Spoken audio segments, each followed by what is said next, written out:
Welcome back to Hoops HD, everybody. Championship week video notebook day or night number 11. Wow. Uh, uh, This is a these long are week. 7 days. Why are we Yeah. on day number 11? Well, it's championship week. Those are Uh, longer. I think it's championship month by the time we're done with this. Yeah. I'm your host, Chad Sherwood, joined by the puppet David Griggs, live from the puppet bunker. Did you get food? Unfortunately. Get any food today? No, you were supposed to deliver it. Well, We'll work on what that. they did was that they left it outside, but I couldn't reach it. So it just sat out there. John Sleeka with us. Rocco Miller back from bracketeer.org. We are here to talk about not a ton of games today, but some very important, some very good ones in a handful of conferences. Regular season play allegedly is done. I say allegedly because there's a chance we'll make it one or two regular season games scheduled at the last minute here over the course of this last week. A bonus game. So not much in terms of news or notes. One piece of news we'll get to in a little bit here, but um, so let's just get right into the games that were played. We're recording this right around midnight, so there is one game we cheated again. We went a little early. Pepperdine, Yeah. BYU has tipped. Yeah, but if you want to find out who won the Pepperdine BYU game, check your scoreboard. We can't tell you about it. But we had two automatic bids given out today, and that's one of the key things here. And I want to start with one of them. Bold in all caps. Bold in all caps on their survival board. I'm going to go to Mr. Stalika. It is his favorite team. He's been talking about it for years.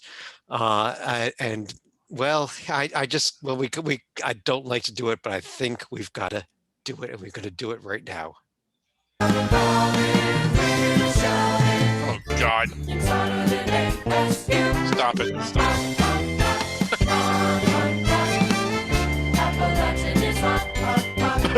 Okay, that's enough. Oh my you can God. immediately go to Appalachian State's website for some gear. So I know I will be ordering my App State hoodie here. Do we have the actual bracket up instead now? Hopefully we do. Is that what they come out to when they introduce the players? You know how like pro wrestlers come out to music? Baseball, you know how they have walk-up music? Does anybody on the App State baseball team have that as their walk-up music? Please. John, let me go to you. You've been singing that song for about 10 years on our show now. Your team is now in the NCAA tournament, knocked off Georgia State in the championship game, the Sun Belt. Well, this was a game where Georgia State actually jumped out to a slight halftime lead, but once you got into the second half, about 5 minutes in, the Mountaineers blew it open with as much as a 13-point lead, but at the same time, Georgia State did try to make a couple quick runs. They were able to get it down to as much as little as 4 points, but they weren't able to get any closer the rest of the way. Now, that said, there was a bit of a scare for App State with James Forrest going down with an injury late in the game. But if the name sounds familiar, or I'm sorry, Justin Forrest, because his father, James Forrest, actually had a famous shot for Georgia Tech back in 1992 that made Al McGuire yell, "Holy mackerel." Yeah, Rocco, App State with the win. They might be having to play 7 games to win the NCAA tournament, though. Probably, but hey, why not? They just won 4 in 4 days, so what's an extra game for these guys? Pretty cool story, especially, I'm really glad you mentioned that, Stalika, because I, as a kid, I that was one of my favorite tournament moments, was him doing that turnaround shot with 0.8 to beat Baby Jordan and USC. Very cool that this is his son. And Justin Forrest has had a 4-year grueling App State career. Dustin Kearns, the head coach, came in last year, gets it done in year 2 all the way to the tournament. That's very impressive. And Forrest is an all-conference guy. So you just love to see, especially nowadays in a league like the Sun Belt, a guy to grind it out at a program like this, stuck in the middle of the pack, and just pull through when it means the most in the tournament. Yeah, and Dave, this is a conference that all year we call it schizophrenic because it was all over the place, and no surprise really that the team, 4th place out of 6 teams in its division ends up winning it all. I think after what we saw. Yeah, after what we saw this year, it was just real tumultuous. Like, first we really liked Georgia State, and then they were disappointing, and then it looked like Louisiana was good. We liked Little Rock; they never amounted to much. Then Texas State emerged, then they lost, then they were back in it. But Appy State had a real unspectacular regular season, but they're except when they were beating Georgia State, but yeah, it had its moments. Like you said, it was just a schizophrenic, real up and down, unpredictable league. But their run to the championship involved a Little Rock team that we all thought was a preseason favorite, Texas State, who was first place overall, Coastal Carolina, who may have been the hottest team coming into the tournament, and then Georgia State, who we thought was the best team for a lot of the year. So they certainly earned their stripes during the tournament. It wasn't the easiest road to the title. And they got lucky that they avoided Troy, because I think they lost like 4 times to Troy this season, or at least 3.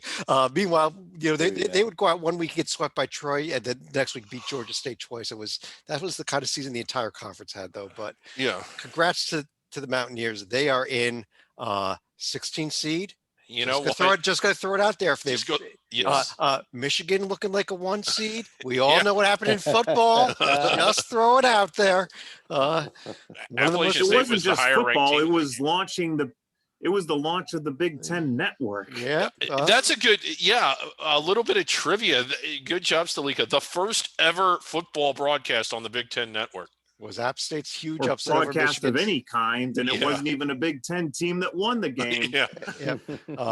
One other championship today, the Southern Conference title game between Mercer and UNC Greensboro. David, Mercer tried to make some runs, but Greensboro found a way to hold on to win this thing. Yeah, Mercer was right in there for most of the game. They led for part of it, and then down the stretch they were still in it, but they just couldn't hit a shot. I think they went through a stretch where they missed 10 out of 11, and it was in the latter part of the game in the final minutes, and they had chances to catch up but couldn't cash in on them. This Mercer team started off great. Around Thanksgiving, we thought they were fantastic. They had the early wins against Georgia Tech and a Georgia State team that at the time we thought was really good. Kind of went into the tank as conference play rolled along. Greensboro, who coming into the year, I think we both, or everyone thought that they were one of 2 really good teams, them and Furman. And I still think that they're potentially dangerous in the NCAA tournament, that they have a high ceiling. As good of a story as Mercer was, I'm glad Greensboro got the win, because I, for one, like to see the good teams come out of the under the radar conferences. Yeah. Something that's been happening a lot this year. Rocco, earlier tonight at our bracket rundown show, we projected Greensboro as a 13 seed. I think this is a dangerous team for a 4 seed in the NCAA tournament. Yeah, absolutely. And we've seen, just over the last few weeks of doing bracket exercises, that the 4 line is not exactly stable. We could end up seeing teams that either stumble down from the 3, or teams that have been middle of the pack and play up to a 4. So it's not going to be anybody overwhelming for this Greensboro team that is really prides themselves on picking up pressure, 3/4 court, sometimes full court. And then they also are one of the best teams at protecting the basketball. They're like 20th in the country and not turning it over. And in tournament settings, possessions are like gold. And they played a couple tight games here in the SoCon tournament, but they found ways to grind teams out. And that's what will work for them, I think, in the NCAAs. And just a final thought on them is 2019, they were the last team out. Had Oregon not won the Pac-12 title, they would have been the 4th of the first 4. And a lot of the nucleus is still there, like with Isaiah Miller and, of course, head coach Wes Miller. Just really good to see these guys finally persevere and get a chance to play in the tournament, because they've had an awesome program over the last handful of years. Yep. So congratulations to the Spartans. That they are in the NCAA tournament as well. That was the only championships. We had 4 conferences that are actually in the semifinal round today. And let's start with the wild craziness that has been the Colonial Athletic Association tournament, where John, let me start with you on this. The night began with, we said, okay, Elon knocks off James Madison. James Madison was out. Mount Lewis, their best player.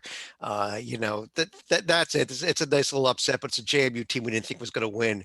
Then they just boat race Hofstra tonight. I think I have to defer to Rocco for this one because he was the one banging the Elon drum, even when there was something like 0-7 in conference Still play. preposterous. It's just ridiculous. They were back on Valentine's Day. They were winless in Colonial play, Rocco, and here they are in the championship game against not the 2 seed, against the 6 seed Drexel, who actually I called this last night. I think a lot of people were with me. I think they actually were favored to win this game because Northeastern was down multiple starters since they came Right. back from their COVID pause, and Drexel was a pretty good team heading into the season, we thought, but there they are, 8 seed versus 6 seed. If you go by the seedings, it's crazy. Very crazy. Yeah, I mean it's even crazier than last year's Valley final, which I think was a 4 versus 7. Yeah, this is a league that had so many COVID shutdowns, and Elon's one of the prime examples. You know, they were shut down after their first 2 games for about 3 weeks. Then they had a 2-week holiday break. Then they missed almost all of January. So you know, Mike Scragg is one of the bright young coaches in America. I think he's still in his 30s, if I remember correctly. And he's done some good recruiting over the last couple of years. You know, Hunter McIntosh is only a sophomore. Buford is a freshman. He led the team tonight. So it was just one of those things where I figured before the season, once these guys play about 15, 20 games, I think they're going to be pretty darn good. And I don't even think they got up to 15 or 20 games. I think they only played Yeah. So they figured 13 it or out. 14. Yeah, so they're ahead of the curve here. And yeah, I just like the way they play and the way they're coached. And it's good to see them have some success here. Yeah, Big and success. I like that you mentioned Mike Schrag here because he's a member of the Chris Holtman pipeline at both Right. Butler and Ohio State, if I'm not mistaken. That's correct. Yeah. David, the game tomorrow, though, Alon's looking for their first ever NCAA tournament bid against, you know, the 6th member of the Philadelphia Big Five, Drexel here. Who do you like? I don't really know. I didn't like either one of them yesterday. I guess I'm going to go with Alon. Why not? It's a good story. First ever NCAA tournament. Go Phoenix. I think it's a good story. I think it ends here. I think Drexel's got him. I think this But Drexel team, probably so. Yeah. I think this Drexel team underperformed all season, and I think they're finally getting things. There have been so many surprises in this tournament, Chad. It wouldn't shock me if William and Mary won tomorrow. Let's jump over to the Horizon League, which was semifinal day, and we began with Rocco. Milwaukee was up on Cleveland State most of the game, the 8 seed over the 1 seed. It took a late Cleveland State comeback to win this thing. Yeah, that was crazy with about a minute left. It looked like Milwaukee was going in to build it up to a 3-point lead. A ball came off the rim and somehow got poked out, and Cleveland State got an and-1 dunk to take the lead for the first time in a long time, and then also, you know, put it up to a 2-point lead. Ty Patton had a emotional finish, as he has so many times this year. The Vikings, I mean, how many close calls have they had? And they've pulled out almost all those. That's their entire season was. Today's game was their entire season. Yeah, exactly. Yeah, just a winning bunch of guys. So I kind of hope they finish the job in the final. Even though their opponent is a pretty cool story too. Yeah. Cleveland State's last lead was 14-12 in the first half until that last surge. There it is. Wow, yeah. David, Oakland kind of helped Northern Kentucky at arm's length the whole game. Northern Kentucky never really put together the run to get back in there. And you know, a team with a losing record here in the finals against Cleveland State. Yeah, again, not the best of seasons, but a real tumultuous season, but really a lot of talent. I think we knew that. You know what? We criticized the Horizon for the way they seeded teams, and we said it's ridiculous that Oakland, who finished like 6th or 7th in the standings, if any normal looking at it, got the 3rd seed because of their way they almost picked teams out of the hat. But I guess the way they seeded was not that bad. You ended up with 1 of the 3 in the final, right? Yeah, and they beat a Youngstown team that I thought was frankly better than them, and then they beat an NKU team that was better than them. I don't want to say they had a bad year, but it was a little bit disappointing, even though it still wasn't a bad year. But Cleveland State and Oakland, I didn't see this coming. It was a reloading year for the Norse. Yeah. Do we have a pick on who's going to win it tomorrow? John and Rocco. John, let me go to you first. I'm going to go ahead and go with Oakland right here. I mean, I've been beating the drum as far as their schedule this year. They started out with Xavier and Toledo, throw in an overtime loss in Michigan, but also games at Purdue, Oklahoma State. Did they play enough bye games to prepare for the Horizon League? Yeah, true. Rocco, do you agree with him that Oakland, despite their overall record, is going to be the winner here? I mean, I think so. They've looked better. Your name isn't Rocco, but Oh, I thought you said Hey, that's cool. Well, I want your opinion too, David.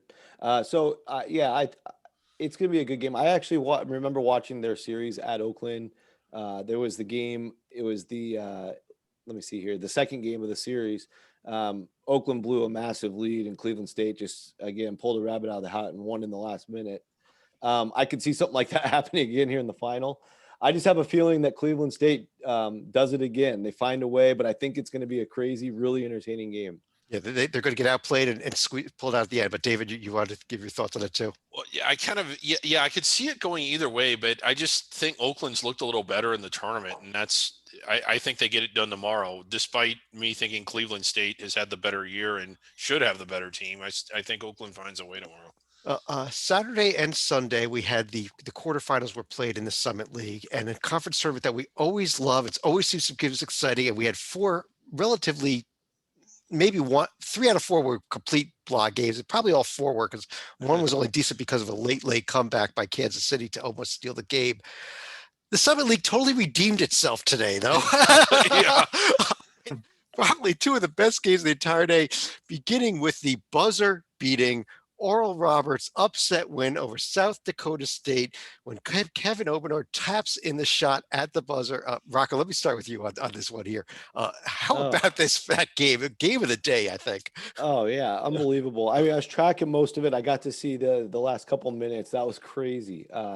And Oral Roberts, they've been playing like this all year. I remember their series with South Dakota State. It was the scores. There was the game where Oral Roberts beat them 103-86. There wasn't going to be a lot of D played, and we ended up at 90-88 tonight. It was a fun game to watch. Yeah, I love it was.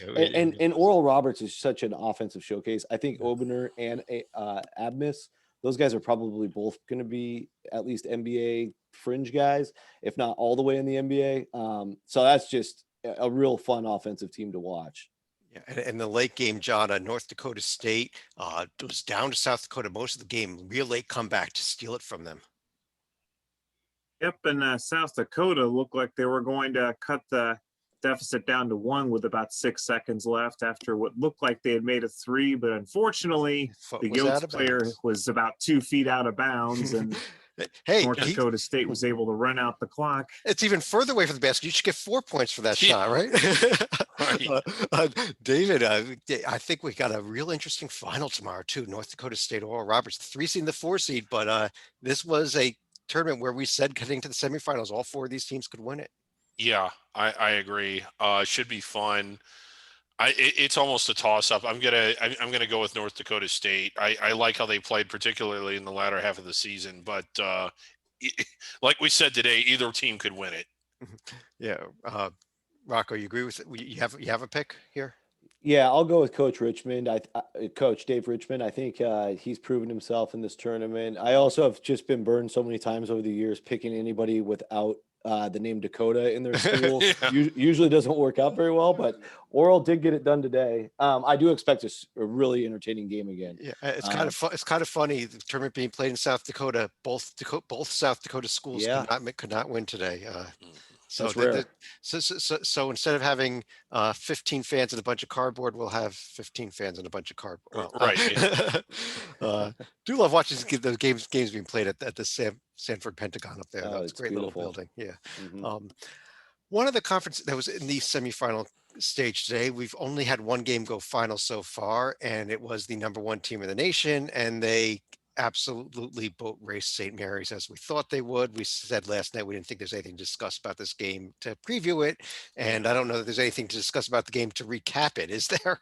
Not really. It went as expected. Gonzaga, even though they've been blowing teams out, it looks like they've been sleepwalking. Like they just haven't had. They've been playing at about 70% of what they're capable of playing at, which is, I don't know if that's making them more lethargic or means that they're even more dangerous than what we've seen. Well, Rocco, as we record this, Pepperdine, surprisingly, it's still early in the game, but has a surprising early 5-point lead on BYU. Uh, Regardless of who wins the Pepperdine BYU game, the Zags, do you think the Zags are going to win by less than 20 tomorrow?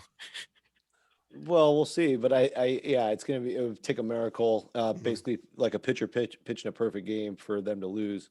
But hey, this Pepperdine BYU game I've been excited about because if you watch those two matchups this year, Pepperdine beat them in Malibu. The one at BYU was actually a 2-point game with a minute to go, and somehow it ended up being a 12-point after a bunch of fouls and craziness at the end. But Pepperdine matches up with BYU very well, so we might end up with Lorenzo against Mark Few in the final. We which love would be that great. matchup. Yeah, We we do. do. Those the Palsies. But I think Mark Few is going to kind of eat him alive with the team he Yeah. has this year, though. One other Unless game the fix is in, right? one other game that was played today, John. It was day one of the first round of the Metro Atlantic tournament between Canisius and Ryder, and it was actually a heck of a game. Canisius had a big lead most of the way, and Ryder with a huge comeback from down 11 to steal it. Yeah, the sad irony for Canisius is they've gotten used to winning close game after close game in the Metro Atlantic, but in this case, Ryder hits a shot in the closing seconds, and the Bronx are going to be the team that actually moves on in a historic boardwalk haul. Yeah, I assume that Ryder's probably going to go home for the next 2 days. Next game isn't until Thursday. The way that the Yeah. bracket works, they'll have 2 days off here. But Rocco, well, actually, David, let me start with the first question to you. Tomorrow's two games: Quinnipiac, Iona, Fairfield, Manhattan. We do have Patino's team in there, Rick Patino's team. Anything you're looking at for those two games?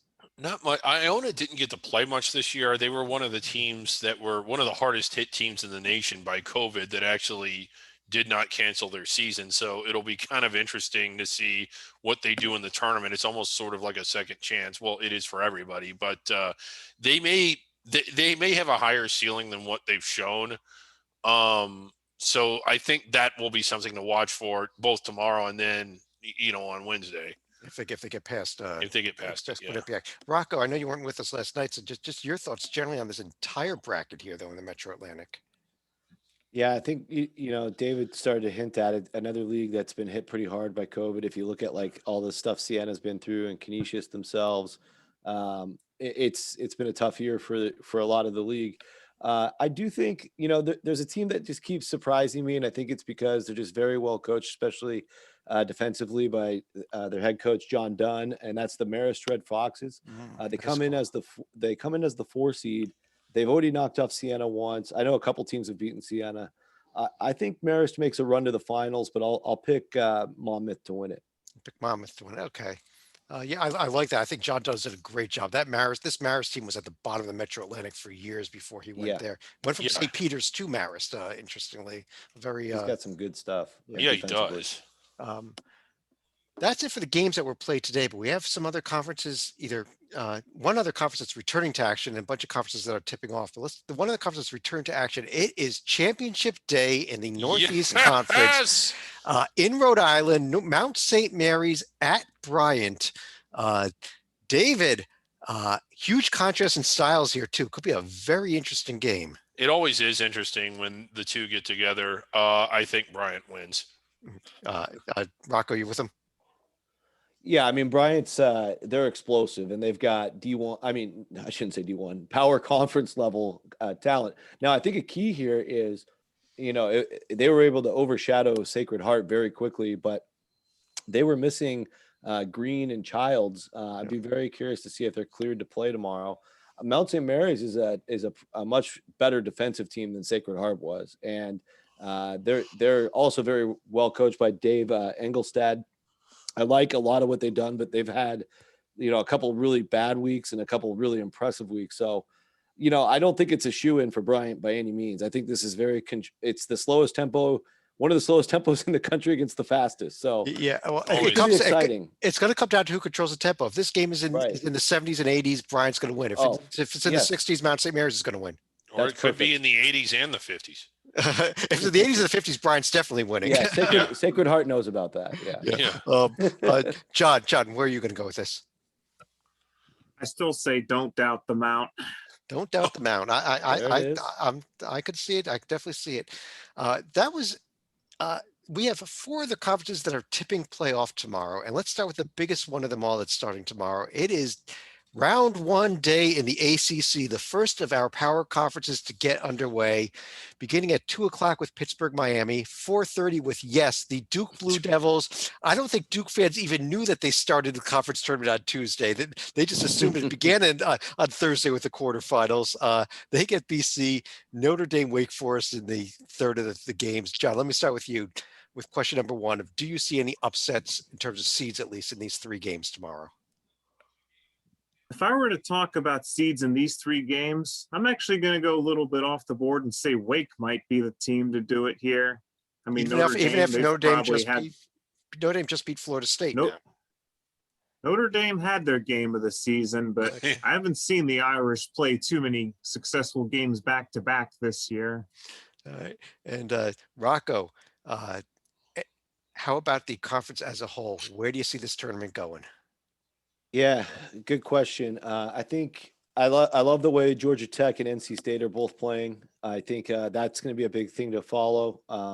I'd be surprised if Georgia Tech doesn't at least get to the semis, even though Clemson has a strong resume. They're Georgia Tech's beaten them, and yeah, I'm just curious to see how far Pastner can take this thing. They might be able to win it.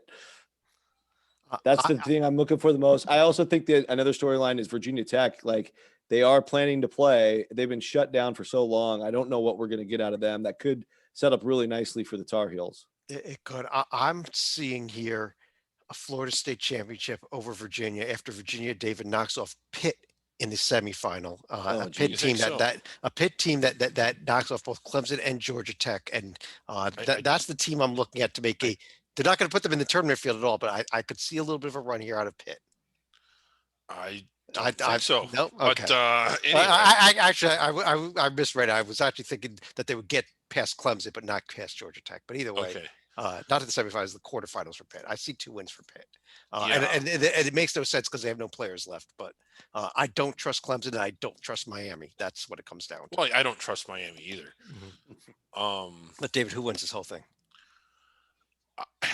I'm going to go with Florida State. A team to watch. I know Stalik is down on him, but ever since the students booed Mike Bray, Notre Dame has looked noticeably better. I'm not saying they're going to go far, but it wouldn't shock me if they got past North Carolina. Well, we can talk about that again tomorrow night if they get past Wake. How about that? Okay. Yeah. It is also first round day in what I believe is the first ever 10-team Big West tournament. Conference always goes 8 teams because of the inconsistent schedules this year. They decided to expand. They'll have all 10 teams come in.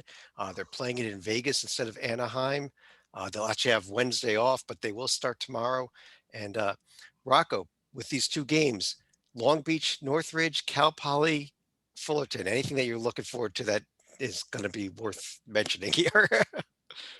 Yeah, I expect both Northridge and Fullerton to move on. Long Beach had an incident last week where they kicked Michael Carter III, former Husky, off the team. I still haven't figured out what happened, but he's off the team, and he was, I think, the leading scorer, 14 points a game, and definitely their highest minutes guy. So that's a big blow right before a big tournament.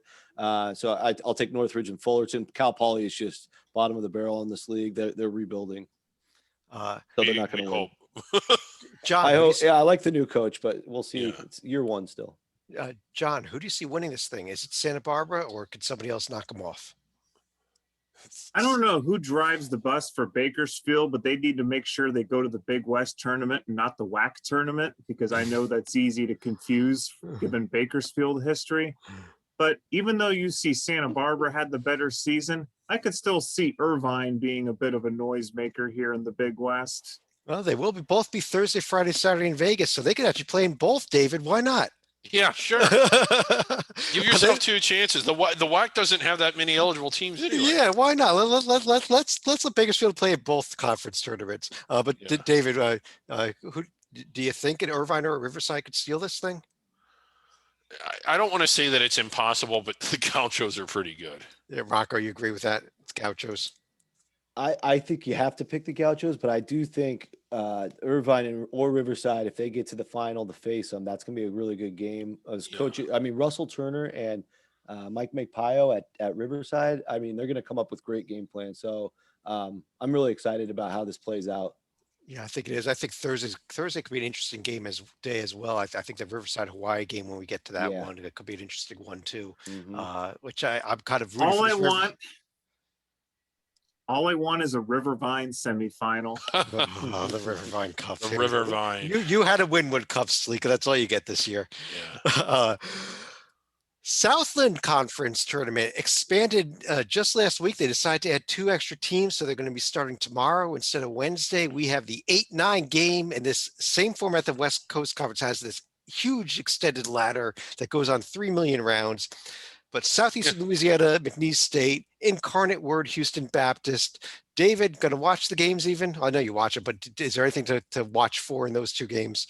Houston Baptist, if they wear their alternate uniforms. I think they only have a home version of them, and Yeah, they're the and 10th they're seed. not. Yeah, they're not going to wear them, so probably nothing to watch for. But I don't.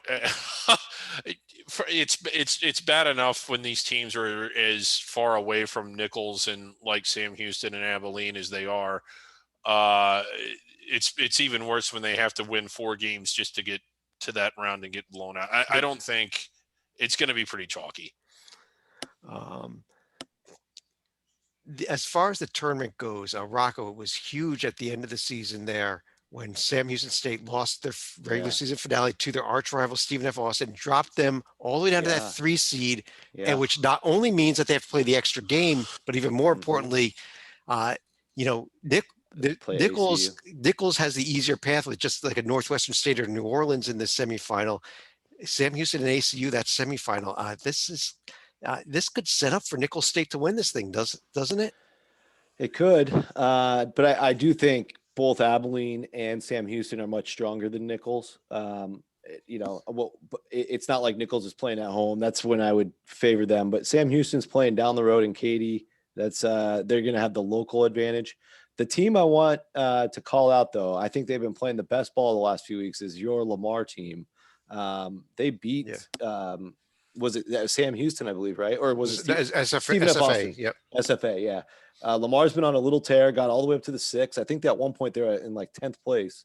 Yeah. I could see Lamar making SHSU sweat before they even get to the semis. I was going to call it Central Arkansas for being red hot because they beat Abilene Christian late in the season, but they were one of the 2 teams that didn't even make the field. So Yeah, they had to win that game to stay alive, and it didn't help. Salika, what do you see? Who do you see winning this event? Go Colonels, GEAUX. I'm with you. It's not that I don't think they're the best team. I think that Abilene's the best team and Sam Houston State's the second best team. And that's why Abilene's going to win.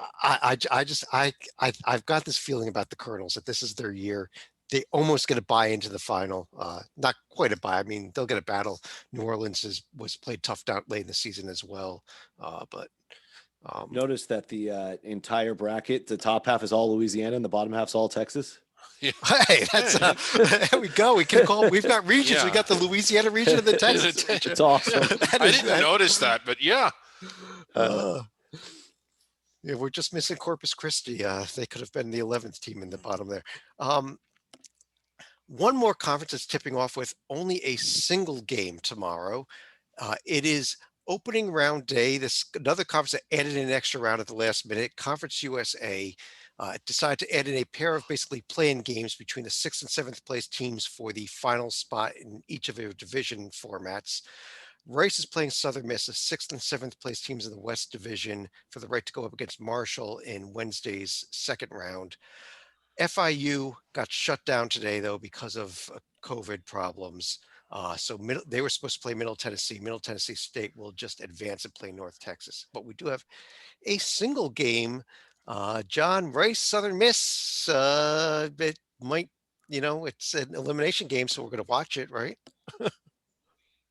We'll be watching it. It'll be interesting to see who ends up giving up about 150 points to Marshall the following day. Yeah. Rocco, how about this tournament? And it's, putting aside the Rice Southern Miss game, the rest of the tournament here, assuming that everyone else gets their games in. Yeah, I mean, last weekend was a pretty big surprise. I thought that UAB went to North Texas and took them completely out of their game on their own home court. Kudos to UAB turning it around and getting their two biggest wins of the year and earning the bye. Louisiana Tech's been But also putting themselves in this half of the bracket with Western Kentucky. They might yeah. have preferred to be in that 3 seed actually. but Yeah, I mean Marshall might even be tougher too. So that's a really good team as well. Old Dominion's feisty, well coached. It's pretty wide open. I mean, I really thought North Texas was in a. If you had asked me last week, that would have probably been my pick. But now, I don't know. Maybe Western Kentucky just finally puts it all together and makes it happen. But there's 5 really good teams in this league that I like a lot. I think Western Kentucky's going to put enough together to make the championship game where I think they're going to lose to Louisiana Tech. That's my call here. David? Bold. If the chalk holds, I'm actually looking forward to the Western Kentucky UAB semifinal game. I think it could be good, but I think WKU wins it and wins the whole thing. Yeah. Watch out for Marshall. That's all. Oh yeah, Marshall. There are some landmines in this. It's not going to be where they skate. Marshall's good, UAB's good, La Tech's good. Old Dominion just beat them. North Texas is good. Mhm. I mean, this is going to be a fun tournament. Quality.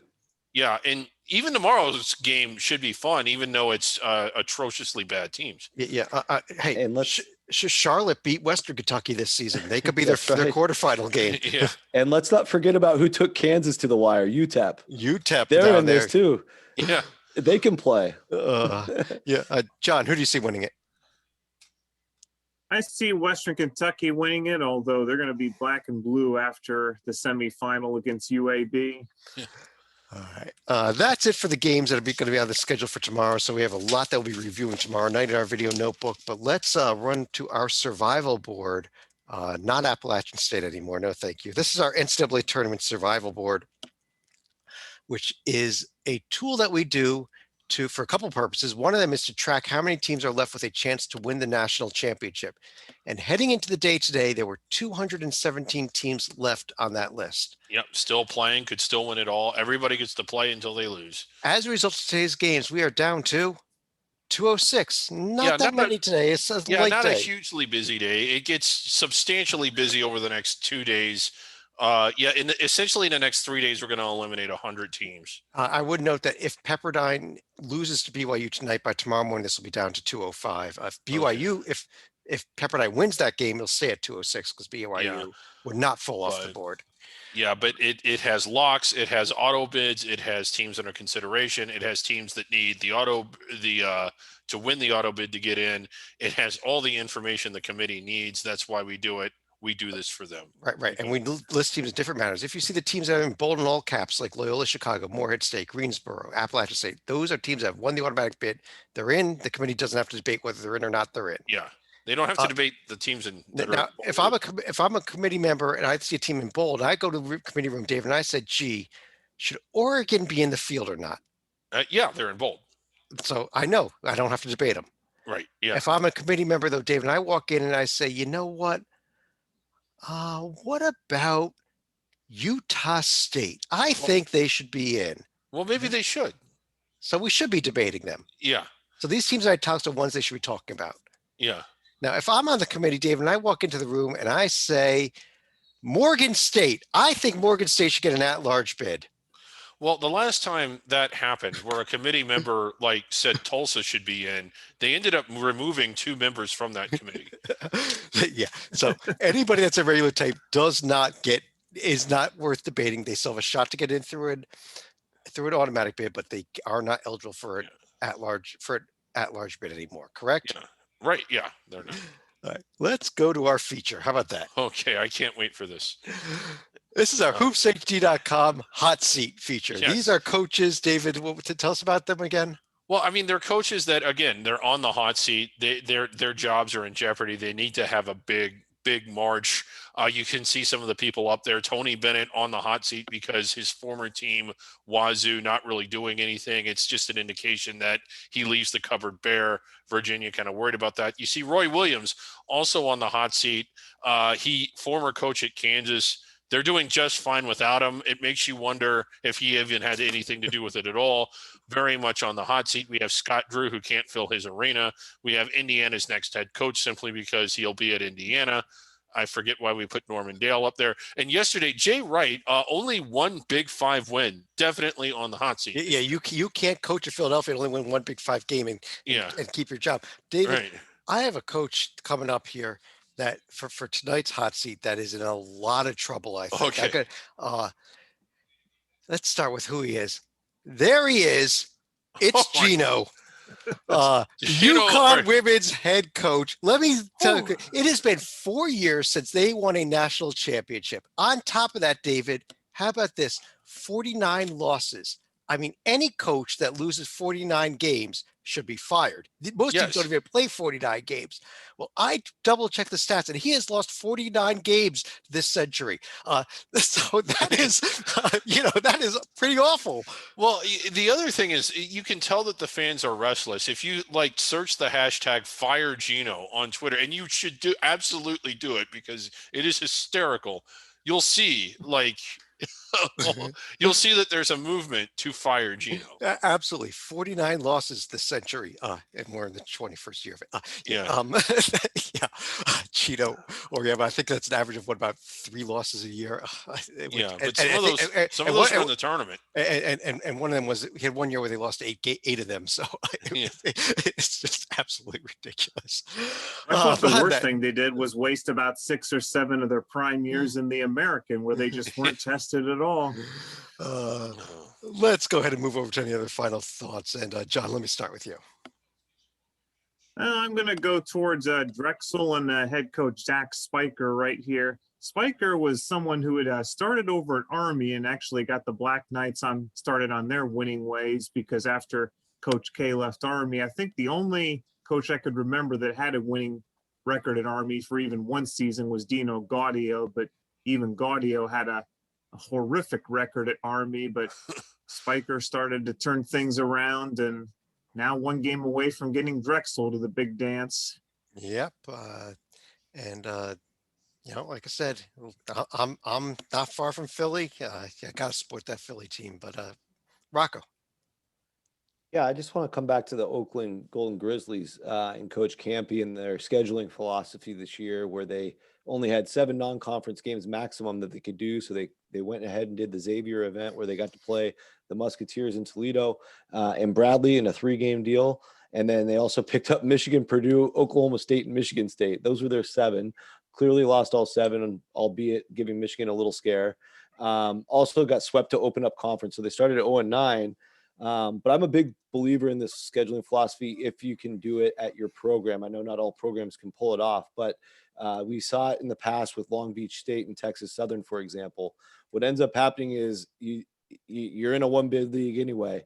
You play against all these unbelievable Power 5 level teams, and your team naturally starts to figure things out and learn a lot about each other. By the time you get into league play, I think you have a big step up against another team maybe on equal footing that didn't have those tests and go through that adversity. So I just want to give a tip of the cap this season to Coach Campy. Came all the way around from 0-9, 1 win away from the tournament. Just outstanding. And I would recommend any coaches that tune into the show to think about doing this in the future if you're able to.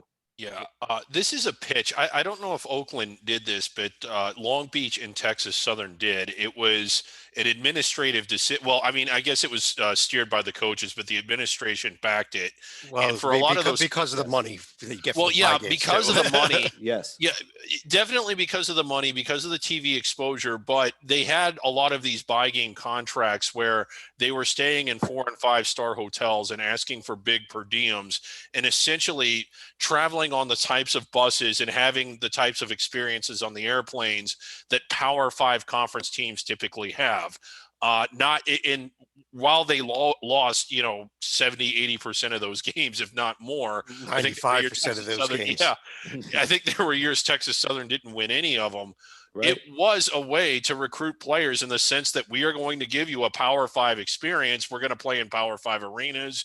We're going to fly on chartered jets. We're going to stay in nice hotels. We're going to have big per diems, and we're going to be ready for conference play by the time we do it. So it's just that I didn't know Greg Campy in Oakland were doing that, but Texas Southern and Long Beach did that.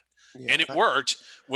Some of those teams were pretty good, that at least at Long Beach that they had. So Yep, and they wound up with it. Oakland wound up with the number 12 non-conference strength of schedule in the nation because of that at Michigan, Yeah. at Purdue, at Oklahoma State, at Xavier, at That's Michigan. right. right. David, though, any other final thoughts from you? No, I'm not smart enough to come up with my own final thought. I was just going to echo Rocco's. Well, then on that note, I do want to thank everybody for joining us. We'll be back again at some late hour tomorrow evening. Actually, I think it's not too late tomorrow evening, but sometime tomorrow evening with our next video notebook. But on behalf of David Gribbix from the Puppet Bunker, John Slika from a place that's not the Puppet Bunker, Rocco Miller from Bracketeer.org, and me, Chad Sherwood from here in Southern New Jersey. Thanks for joining us, everybody. We'll talk to you again real soon.